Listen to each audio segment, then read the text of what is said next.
Good afternoon, everyone. It is Tuesday. It is 4 p.m. ET, and we are so thrilled that you have found us here on Crime Time on a Mighty Blaze. Welcome, welcome, welcome. I am Hank Phillippi Ryan, your host, the USA Today bestselling author of 13 going on 14, no, 14 going on 15. Can you believe it? Novels of suspense. My 15th novel, look at this one wrong word, just went into production. So I'm very, very happy about that. It's sort of greed, gossip, and revenge. Scandal meets the undoing, or something like that. We'll figure that out when the time comes. But we are not here to talk about that today. We are here to celebrate the marvelous Shari Lapena, whose new book, Everyone Here is Lying, is, you all, it is amazing. It is fantastic. It is riveting. It is propulsive. It's surprising. You cannot put it down. You totally could not put it down. You will love this, and I can't wait to talk with Shari about it. And I will tell you all now that this book is an instant New York Times bestseller, an instant New York Times bestseller, and that is about as good as it gets. Shari, congratulations, and thank you for being here. Thanks, Hank. It must be so much fun to get the email, the phone call, the text saying your book is an instant New York Times bestseller. How did you find out? I always get an email from my editors in New York when the list comes out, because the publishers get it earlier than the public. So they usually send me an email saying, "Oh, you're number 10, I think it was this time." I think the highest I've ever gotten was number 3.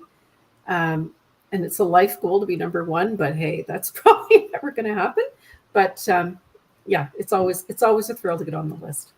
Oh my golly, I promise you that you will be number 1 on the New York Times bestseller list, if not for this one, for some book, because you know Shari Lapena. She is astonishing and the books are great. I love that you say, my editor always emails me, as if, the idea that always being on the New York Times bestseller list, which is crazy and wonderful. No, I don't. Is it pressure to I don't you? expect it, but they always let me know if I'm on or not. Now, luckily, I've been on every single time. But, one day I'm going to get that email that says, Shari didn't make the list, but it hasn't happened yet.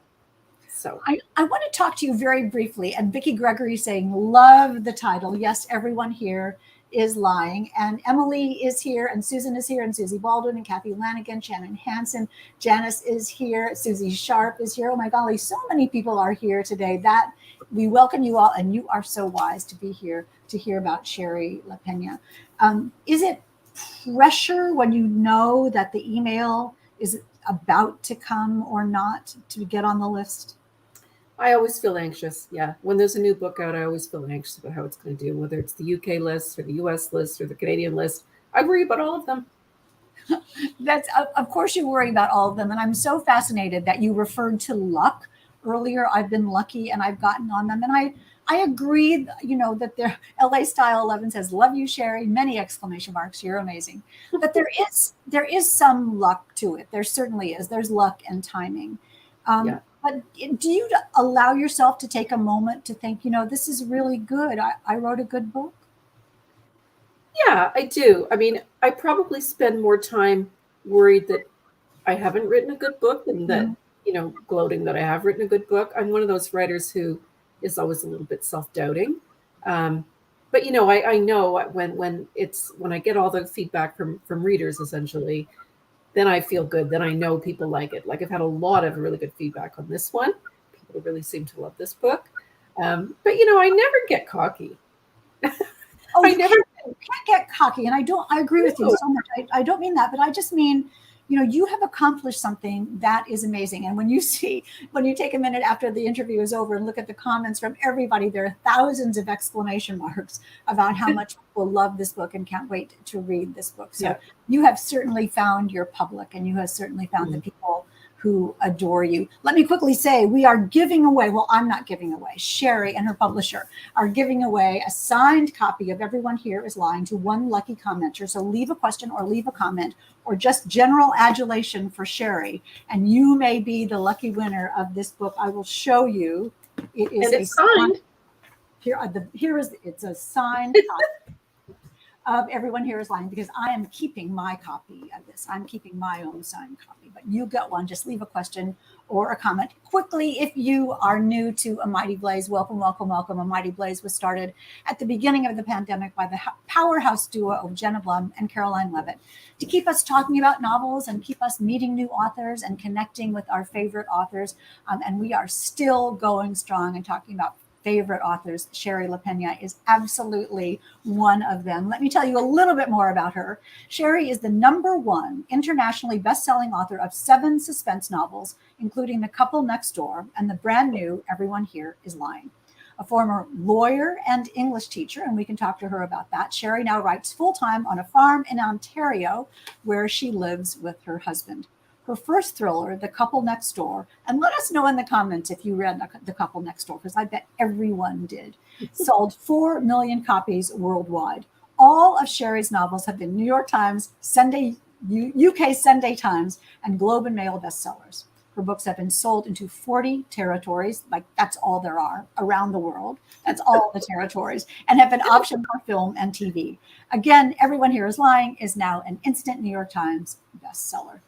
Shari, in your bio, it also says she doesn't want you to be able to put her books down. And I will tell you that when I was reading Everyone Here is Lying, I did not get up. I mean, I just sat in a chair in the TV room and I did not get up. How do you think about that? That how propulsive your books are? Yeah, I think that's become my trademark. And when I first wrote The Couple Next Door, I knew I wanted to write a page turner. I wanted to be able to just keep the person pinned to the book. And with each book, I've always tried to do that. So that's always my goal. And, there's lots of ways I try and make that happen. But if there is some kind of magic that happens with it, I don't know. And I think maybe because I get excited when I write them, and I want to know what's going to happen. And so maybe that translates to the page. I'm not sure. But they are pretty fast moving books. And I don't mean they're not action books, but they're psychological, twisty kind of books. That is such a good point, because they are psychologically twisty books. And the reason we can't put them down, that I kept saying to myself, I can't wait to find out what's going to happen. I can't wait to find out what this means. I can't wait to find out whether this is true. Because the people in the book are so relatable, and they could be any one of us. The book is so realistic, and that seems like part of the Shari Lapena DNA as well. Mm-hmm. Yeah, I like to sort of be realistic in my approach to people. I like to talk about ordinary people stuck in really difficult, extraordinary situations, but not extraordinary like they're jumping off airplanes, but extraordinary in that their child has been kidnapped, or someone they know has been killed or whatever. So I like to keep it grounded in the believable. I don't like it to be too far out there. And I like to keep the people really believable and acceptable and understandable.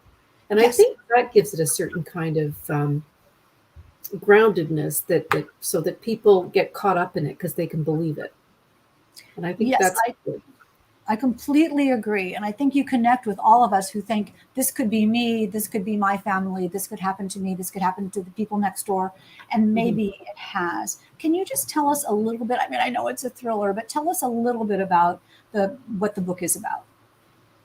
Yeah, I can tell you the setup, but after that, it goes off in lots of directions very quickly. The setup is William Wooler. He's a doctor. He's having an affair with a woman, and they're in a motel down the road, and this afternoon, and she dumps him. She decides that she can't carry on the affair anymore because she doesn't want her family to find out. And so he goes home to pull himself together, expecting the house to be empty. But when he gets there, his 9-year-old daughter Avery is in the house, and she's a bit of a difficult daughter. She's quite challenging in her behaviors. And she's been sent home from school for misbehaving. And she's not supposed to come home from school by herself. She's supposed to wait for her older brother and be walked home from school.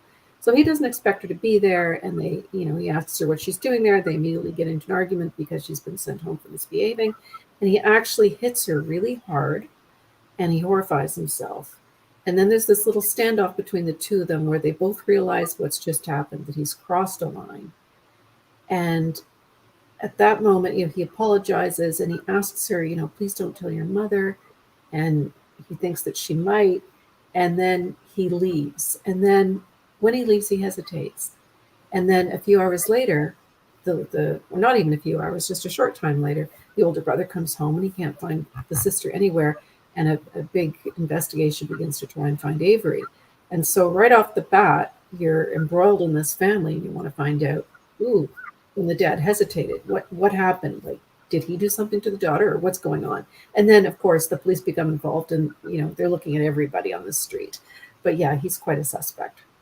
And that moment when Dr. Wooler hits his daughter is just a gasp-worthy moment on the page, and you can sort of feel everything stop, like suspended in time, and you can be in his head and you can be in Avery's head and figure out what on earth is going to happen next. And then the scene sort of changes and we have no idea what happened to Avery and whether the father had anything to do with it. And that unfolds during the book. What came first in this book? Did the doctor come first, or the daughter come first, or the setting come first, or the idea of someone missing come first? What was the domino that first fell? The first thing I thought, I knew I wanted to have a little girl go missing, and I knew she was going to be behaviorally difficult. I wanted to have a challenging little girl go missing, and I thought about the father hitting her, and that there would be this secret in the family that the father sometimes hit the daughter, and that the family wanted to keep that quiet and secret because they were ashamed of it. And of course, that would come out during the investigation. So I wanted people to understand why he hit her, that she wasn't an easy kid. He had been hit himself as a child. He lost control because he was very upset. And I'm not forgiving any of it, but the reader can understand that he's not a monster. He feels terrible about it. He says to himself, I'm a doctor. I don't do these kinds of things. So he feels terrible about it. So you can sort of understand where he's coming from. But I like those gray areas where you can understand why someone's done something they shouldn't have done, but you can understand it. You may not condone it, but you can understand it. And I think yes, and I think that's one of the many things you do so beautifully. I almost held up the wrong book. So beautifully, and everyone here is lying. And I want you to take a moment to look at all the people who have come. Susan Gamalski and Shannon Hansen and Mary Garrett is here, and so Susie Sharp and Susie Baldwin. The people are just pouring in. So welcome. Casey Nelms is here. Thank you so much, you all, for coming.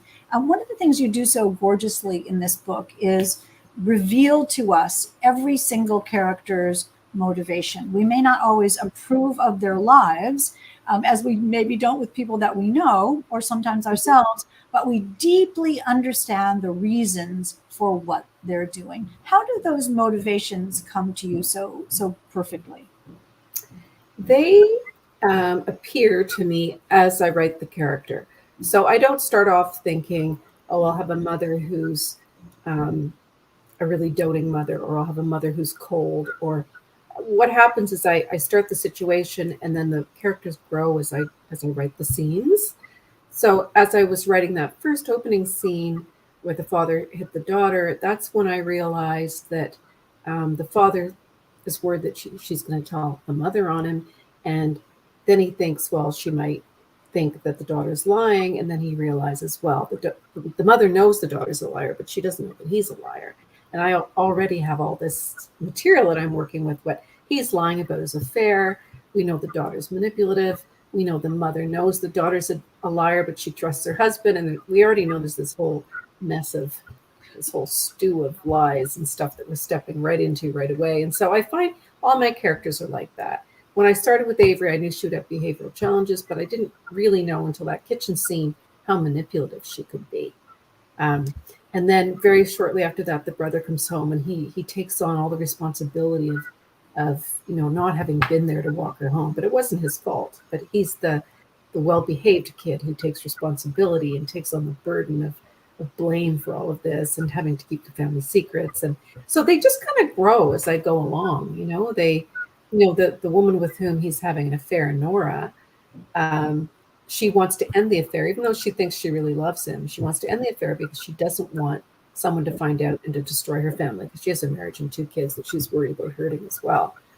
And then as you get to know her, I realized she's got all this guilt. It's almost religious guilt about sinning, and she's married to quite a religious man, and there's a lot of that kind of I don't want to say baggage. I don't want to offend people, but these things develop as I write, and then I get to know them better and better. So it's never like I think this person's going to have this trait. It's something that is revealed as I write the book. But that's what makes it so realistic, isn't it? I mean, as you're writing these characters, they say things and do things, and they have motivation, and and I think there's judgment. Everyone has judgment about everyone else, and everyone has a secret. Kathy Parker says, "You are such a talented author," and indeed, that is true. Everybody has a secret. You've set this neighborhood, Stanhope, a fictional neighborhood, an affluent neighborhood called Stanhope, where as you pull back the layers of Stanhope, and the ripple effect of what happened to Avery begins to reveal who these people really are and what secrets they have too. How did you populate Stanhope, and what was that like? Oh boy. Well, like I said, I don't really have. I knew I'd have to have a couple of detectives, so I got them right off because I knew I had to have those. But then after that, it was just I can't remember. The elder brother appeared next, and the mother, and then the detectives appeared. And then after that, the next caricature to appear, I think, was maybe the neighbors across the street. And then I had some fun with them because I thought, this whole thing about judgment, I love to use judgment. I find people are very, people like to throw stones at glass. People in glass houses shouldn't throw stones. So the neighbor across the street has a daughter who's Avery's only sort of friend. So they want to get to a chance to talk to her. And as soon as they talk to her, they realize the mother has all sorts of feelings about what Avery's like, and that she thinks her kids are perfect and doesn't really like her daughter playing with Avery because Avery's got behavioral problems. And then all that comes out, and there's all that judgment. So there was that family. And then I started to look at Nora and wondered why she was so afraid of having that affair be discovered. So I dug deeper into her family and her situation. She has children as well. And it's just, I just kind of follow where everything's leading, and things come to me, and they always get very messy.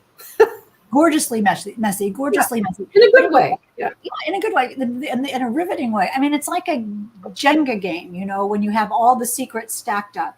And if one secret comes out, all the other ones come crashing down. So sometimes people are Steve's mess. Hey, Sharon says hello. And sometimes people are keeping secrets to protect themselves. Sometimes people are keeping secrets to protect other people. Sometimes people are keeping secrets to protect their situation. So it's all such a wonderful juggle of this ensemble cast. Yeah. Was it fun to write? This one was very fun to write. I typically have fun writing my first draft. And then I find, like, to reference what you said about a Jenga game, when I went to edit it, they're tricky to edit because you pull one thing out and move it somewhere else and everything comes crashing down. So they are tricky books to edit, but they're very fun books to write. So that's how I do it. I have fun with the first draft, and then I suffer a little bit on the edits. But it's worth it. It's worth it. We're talking about Everyone Here is Lying by the fabulous Shari Lapena. More and more people are coming. The new comments are just pouring in. It's so nice to see this. Kathy Lanigan. Oh my golly, I'm scrolling through. I didn't even realize how many people. Wahida are here, and Kathy Parker, and Kim O'Connor Rudder says, "What a can of worms." That's amazing. You have written this in this gorgeous ensemble cast from several, I don't want to say many, but several points of view. And it totally gets us into the book in a very, very comfortable and understandable kind of way. Can you tell us a little bit about your decision to have several points of view and why that reveals the big picture? I have always, with my thrillers, used multiple points of view.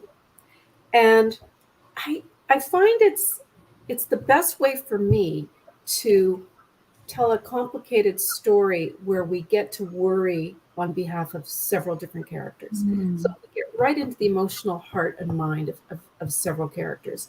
We see what they have to lose and the fear that they're feeling and the secrets that they're protecting. And it amps up the tension to have so many people with so much to lose. And also, I just find it's easy for me when I'm writing, if I sort of get stopped with one character, I just go to the head of another one and it carries on. So I find it's really fun for me to take the plot up to a certain point in someone's point of view and then go into someone else's head to carry it along. And then I go into someone else's head to carry it along. And for me, that's refreshing. I don't get bored. And I like to see how this scene has affected this person immediately. And then what happens in this scene has downstream effects of this person immediately. So something's always happening to somebody. And I find I've never tried to write a book all in one point of view. And I've written my new one it's got multiple points of view. There's a couple of first person points of view, but the rest of them are third person. It doesn't matter. I'm still in lots of different heads. And I think for me, I find that's a good way to tell a story, because I can reveal what I want to reveal when, and otherwise it's hard. If you're filtering everything through, say, just one point of view, it's harder to get these things out when you want to. It also allows the reader to know more than the character knows. So we have a little bit of information as readers. We have a little bit of information that the characters may not have. So we can say, no, that's wrong, or please don't do that, or that's not what she meant, or whatever it is. But the thing, Susan says, I enjoy getting the POV of a few different characters. And you make it so easy to read, because sometimes changing points of view can be frustrating. So you think, no, I want to know what happens. But in your books, it's seamlessly, gorgeously, exactly what the reader wants to know at the time that the reader wants to know that. And it sounds to me like this is just your writing self coming out, that you're not making it happen. It just... Yeah, I agree. It can be frustrating for a reader to get to a point and they want to know what's going to happen. And then if the writer puts them on total hold and goes to different characters and goes on a different way, that can be really frustrating. And I think that can stop the forward pace. So that's why I usually, when I stop in one point of view, when I go to the next point of view, I'm carrying on with the same action. It's all linear time. It's not a lot of flashbacks. There's not a lot of, I don't do dual timelines where something happened 20 years earlier or whatever, generally speaking. So the propulsiveness is always there. And the reader doesn't have to wait too long to find out what they want to know. But when they find that out, it leads to discovering something else that they weren't aware of. And then it just keeps going along. And that is what's diabolical about your books, because the chapters are so short and the chunks are short. Mm-hmm. You think, I'll just read one more. Oh, I'll just read one more. I'll just read one more. Yeah. And then you haven't gotten up. But the thing sort of, in a writerly kind of way, it allows the reader to see a very big picture of what's happening in Stanhope, and including with the police officers, as well as in a very small way, what's happening inside the head of each character. So you get the big story and the little story. Yeah, it's sort of like, how in the old days with classic fiction, it was always the omniscient narrator. Mm-hmm. So you had this sort of omniscient view of the world, which gave you a sense of the overall setting. And now it's sort of third person limited all the time. Like, people don't like the omniscient view. It sort of feels a bit old fashioned, where the writer might have the writer narrator might have like a worldview. I don't put myself into the narrator at all, but I still have that worldview through using multiple people. So, but you do sort of get that overall feeling of the town or of the street. That's really interesting. And I never thought about that, but I love that you say that you, Shari, are not in this book at all, because this is just gorgeously, there's no overview of the author's voice there. It is each individual character's voice. And that's what makes it be so realistic. When you're being Nora, or when you're being Dr. Wooler, or when you're being the other characters, do you feel different as you're writing them? No, I feel like I'm in their heads, and I feel like I'm living their lives, but I guess I identify with them a lot. So I immediately think, like, I don't think, well, what would William do? I am William, and I think, well, I can't even think of an example, but I really feel like I'm in that character, and I'm going to experience what that character's experiencing, and they're going to come out, they're going to say things, they're going to do things, and then I go, oh, okay, and that leads to the reaction of so-and-so from this. So it's very organic. I don't know how to explain it other than but it comes through so beautifully, because that's exactly what I was thinking about, that it's not you, Shari, thinking about what Dr. Wooler wants. It's like how he sees the world, what he feels the stakes are, what his goals are, what his motivations are, and superly what his guilt is. And his guilt is such a powerful motivator in this novel. Talk a little bit about the power of guilt and how that comes through sort of psychologically in this novel. Yeah, guilt is a very powerful emotion for a lot of people, and I think especially for parents. I think parents tend to feel quite guilty quite often. And, here, Dr. Wooler, of course, feels guilty about his affair, but he really feels guilty about the way he's treated his daughter, and he feels a lot of remorse. And the mother, Avery's mother, Erin, feels terribly guilty that she wasn't there for her, even though she had everything in place. The school was watching her, and then, the brother was all set up to take her home. She didn't know that Avery was just going to go home on her own and find the key under the mat. So even though you set up all these procedures to keep your child safe, you can never really keep your child safe because you don't really control your child. And I think at one point, Erin thinks, you can do everything in your power to keep your child safe, but they're not safe. There's nothing you can do really to make sure that they're always safe. So she feels guilty, and a lot of people feel guilty in this book. I think it's a very powerful emotion. It's one of the big ones with love and hate and greed, and and Nora feels a tremendous amount of guilt. And no one wants to be, it's a perfect parent book because you reveal the stresses and fears and hopes and wishes of every parent. And also that parents and people who are married have made a decision to be a certain way in their life. And then there's a moment that comes where maybe they don't want to be that way anymore. And what do they do about it? And then overlay this with this little girl has disappeared, and everybody's mind instantly starts on what must have happened to her based on what they think and what they fear.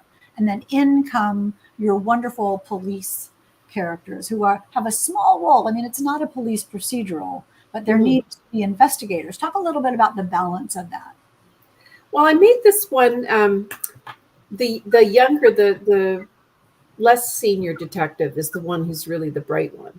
And she's a woman from Chicago who's moved up there. And she knows more about these kinds of cases than her senior partner, who, does a couple of missteps, but he's not bad, but she's the sharper one. I just wanted to make her the sharper one. In fact, I don't want to give away a spoiler, but it's not necessarily the police that are going to solve the case this time. It's a bunch of stuff. There's a lot of stuff going on. The police are there, and they're there to put pressure on the people on the street. And it's their pressure and their questions and their scrutiny that causes everyone to unravel and to make mistakes and for everything to come out and happen. I love we're talking about Everyone Here is Lying, the instant New York Times bestseller by Shari Lapena, which is so, so good.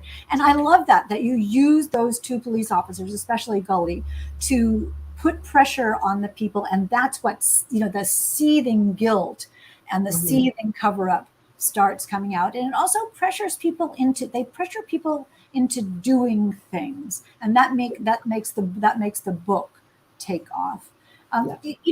One of the things that also about your books are there's no big voluptuous setting in your books, but they're completely cinematic anyway. You can completely picture this neighborhood and everyone's home, how they look. That's such a balance for you. How do you make that decision? Well, I started right back with The Couple Next Door. I wanted it to be sort of an everyman book. Like I wanted very particular characters, but set in a non-specific kind of, it could be anywhere. It could be a place in London, it could be in the US, it could be in Canada, just families everywhere. So I didn't want the setting, how they say setting takes on a character of its own. My book's the character isn't a setting, except for maybe the unwanted guest. So in mine, I'll have a neighborhood or a street or whatever, but it's the people I'm interested in. It's the settings aren't that key to me. I hear that, but it's just so interesting that you're able to balance that. Maybe it's just you write so gorgeously that in each of our minds we can completely see Stanhope, we can completely see the streets and the houses, and that's really all you need, right? Yeah, for these books, that's all you need. I've got another one coming up that's set in rural Vermont, and it has more setting specific farm stuff. It's a little more spooky. It's a little more the setting's a little more of a character in that one. But in this one, and in a lot of my other ones, it's well for and I don't want to guess where the people are stuck in the hotel. That setting was a lot more prevalent. But for a lot of these domestic suspense ones where I'm looking at the characters and these sorts of problems that anybody could have, the setting sort of recedes and the people are more what I'm concerned about. Yeah, the people are so gorgeously powerful in this novel. You feel that you will know them, and we worry about them even when the book is over. Speaking of when the book is over, and we'll be really, really careful. So you don't know the ending. You don't know the ending when you start. No, I never do know the ending. I barely know. I know the beginning idea, and I don't know the ending. Um, yeah, it's a hard way to write, but it's the only way I seem to know how to do it. I think that's the way you do it too, right? It is. It's the way I do Yeah. it too. And it is difficult. I agree with you because Yeah. there's this looming moment where at some point you have to cut bait about what happens. Does it Yeah. happen about the same point in every book for you? Do you know the Um, moment?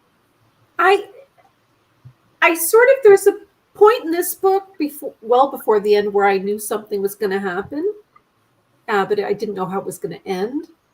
And in most books, it's around the three-quarters point. That's when I sort of start thinking, how am I going to wrap this up? I've got a lot of suspects here. What, how am I going to end this? This is what I start to think. And, I've been known actually to change my ending too, after I've written it. So, because when I create all these characters who could be suspects, they're all plausible suspects. And because I don't know who it is, they're all believable suspects until the end. I don't pull someone out of a hat and then go back and put in clues. I mean, I develop all of them as suspects all the way along. So any one of the suspects could be the ending suspect. But when I get to the end, I decide who I think is the best. Just like real life. That's just how real life unfolds, though, right? We don't know until we know. I mean, Yeah. Ruth Ware calls you the queen of suburban paranoia. And I absolutely agree with you because what happens when Avery goes missing is that everyone's lives fall apart. And it is so Yes, and I've said this before that if you've got any kinds of secrets or anything that you're ashamed of that you want to keep hidden, the worst thing that can happen to you is that one of your neighbors is murdered or goes missing, because then all the scrutiny comes and everyone gets really unraveled, because there's nothing worse than being part of a murder investigation. You can't keep your secrets then. you So can't. let's hope that doesn't happen to anyone you know, or anyone you Yes, know. yes, indeed. You can't keep your secrets then. And that is really the essence of everyone here is lying, because what do you do to keep a secret? You lie. And everyone here is lying. I have one more question for you, and then we'll take questions from the audience if you have time for this. The questions are pouring in. You should see how many people. Take us to where you write. I mean, not physically, but where, I don't want you to move your computer, but where do you write? And do you write every morning or at midnight or every day? Or are you disciplined or are you random? What kind of I'm very disciplined. I'm in my office here at the farm. I live on a farm, 100 acres in an old farmhouse in Ontario. And I have my office here with all my books in it. And my window looks out over a field. And quite often there's deer out there. And I see the birds in the birdhouses. So it's very quiet and serene. And I get up and I write first thing in the morning. And when I say that, I mean like 9 o'clock. I'm not one of these get up at 5 people. I work, I start around 9, and I just write my 1,500 words a day on average, and I usually work probably 5 or 6 days a week, just so I keep the momentum going. And the only time I don't write is when I'm traveling, or if I'm editing, but that's still writing. So, but yeah, I'm a morning person. I'm always asleep at midnight. You won't catch me working at night. I'm just blah blah blah at night.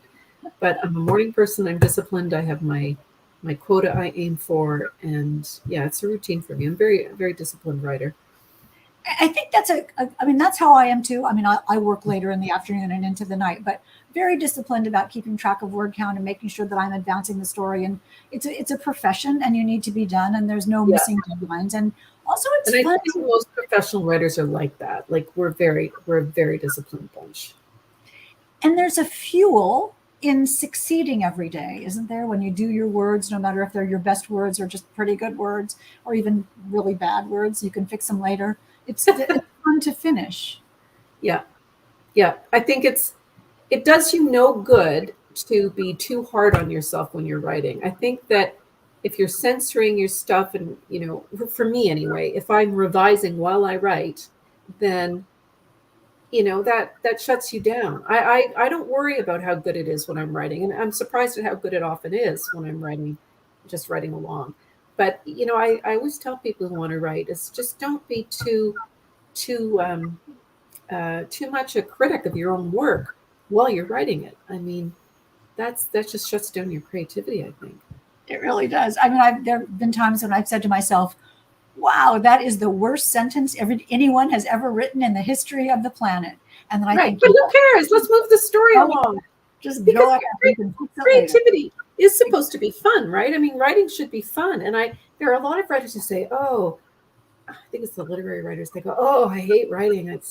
I hate writing. I'm going, it's supposed to be like play. Like creative writing should be like play. You should enjoy it. I mean, then when you do the editing, it's analytical and it's harder work. But if you're finding writing really unpleasant and you hate doing it, then, maybe it's not, maybe it's not your thing. I don't know.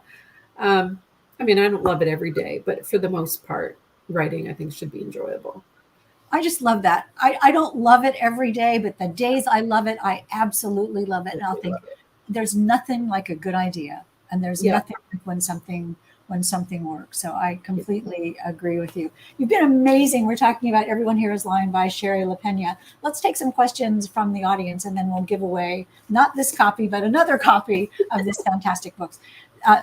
Sharon, who's really Steve's mess, says, do you have a favorite character or chapter in this novel?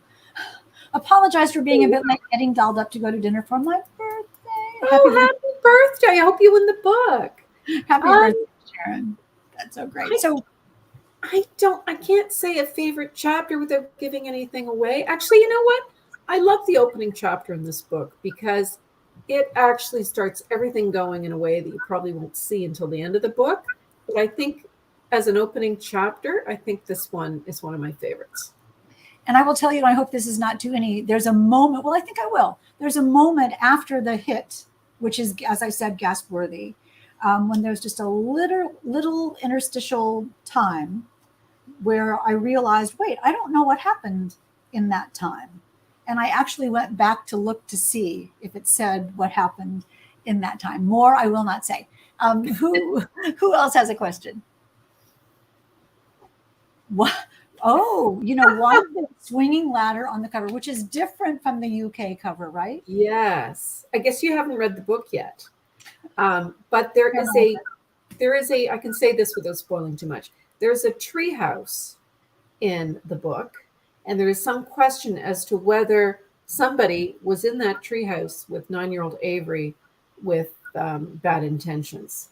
And so that ladder is swinging because there's some question as to whether the ladder is pulled up, which means nobody can get in to see what's happening, or whether the ladder was left down, which would indicate nothing bad's going on. It's a perfect. I noticed that that is not on the UK cover. No, they didn't go with the treehouse, and I don't know whether they don't have as many tree houses in the UK but the covers are always very different in the UK and North America. And the UK cover is that gorgeous neighborhood, the sort of overview. The neighborhood, very, very paranoid looking neighborhood. So it's marvelous. Who else has a question, Margaret? Is there a working title for the Vermont Farm one? Yes. In fact, we have a final title, but I can't tell you because we're going to save it and do an announcement. But it's a good one. And it was the same editor in Britain that came up with Everyone Here Is Lying and with the new one. She's very good at titles. So follow Shari on Facebook and Instagram and Twitter to find out what the title is before anyone else. If you follow her on Shari. I confess I don't do Facebook much. I cannot figure out any longer how to get on. But I'm on Insta and Twitter all the time. So you get all my news on Insta. Great. Insta and Twitter. That's great. Yeah. And all your news on Insta, you say. That's wonderful. I do most of my stuff on Insta. That seems to be where I feel most comfortable. Facebook just keeps changing everything on me. Half the time I cannot make it work. Never a dull moment. No. And you're fabulous. You're fabulous on Instagram. Very generous and very fun. And you always tell us new things. So we love that. Sully says, is there pressure to come up with a huge twist or multiple twists? Is it pressure or is it your writing? That, I don't think about that. I just tell my story and the twists just come naturally. And some of them are little and some of them are bigger. And, quite often they're not twists, but they're reveals, but they feel like twists. But, I know my readers like twisty books. And, to be honest, I think there's too much emphasis in the industry on the twist. Sometimes I wish people could just write a straight ahead story without twists, but twisty is the way I write naturally. When I just write, that's because I'm finding things out myself. So when I find something out that I'm not expecting, to me, it's like it's an aha moment. It's just quite often a twist. I'm not a big fan of, extra twists in the end that are forced. I never like a forced twist. I like it to be something that's so natural and so satisfying and something that you didn't see coming, but you think you should have seen coming, something that just feels so right. I mean, I like that kind of a twist. I won't put a twist in just for the sake of a twist. There's nothing I hate more than a twist that doesn't work. Because you can tell someone.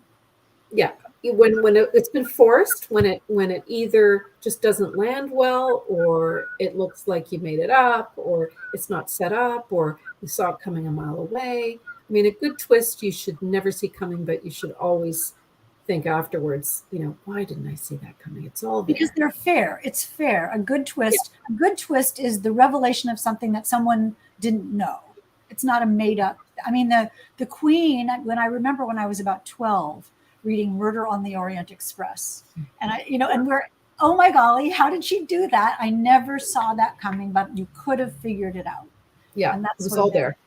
Touchstone. Yeah. One last question. Mm-hmm. Kim says, have you ever gotten so lost in your writing that you had to force yourself to stop? No. No, I'm always happy to stop. I mean, I've just trained myself over the years. I've been writing for so long now. I've been writing for 20 odd years. So now when I get to a nice amount of work done for the day that I'm happy with, it's my 1,500 words, I'm quite happy to stop and relax. I like to know that I'm at a point where something good's going to come the next day. So I like to leave myself, I don't want to leave myself stopped with nothing. I like to know that, the next thing's going to be so-and-so's head, and it's going to be a conversation with so-and-so.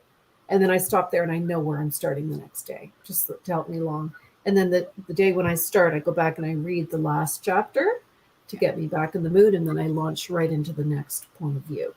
So, I never work 8 hours straight. It's not me. I'm a disciplined writer. I'm not a, hardcore 12 hours a day for a month. I don't have that kind of stamina. Well, one of the things about, meeting out the 1,500 words a day is that you'll be finished by the time you need to be finished. You don't need to freak out over it. It's just the flow. It will get done. And the thing about writing a certain amount every day is the story does take on a life of its own.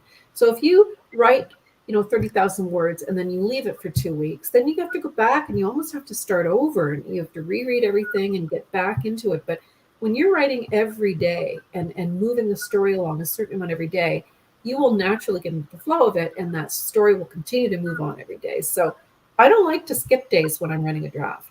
I can do it when I'm editing. That's not a problem. But when I'm writing a draft to find out where the story's going, I don't like to take days off. Well, good job on that, because it certainly has worked for all of your books, including the marvelous Everyone Here Is Lying. I see there are, Emily says, love the jaw-dropping ending. Susie says, thank you for this fabulous conversation, Hank and Shari. And Pamela says, I love learning about a new author. Thank you, Hank and A Mighty Place, and Shari, for this wonderful interview. I will end with what Mia, Clues Up Reader says. Do you have dreams about the characters? No, I don't think I do. Do you? I don't know.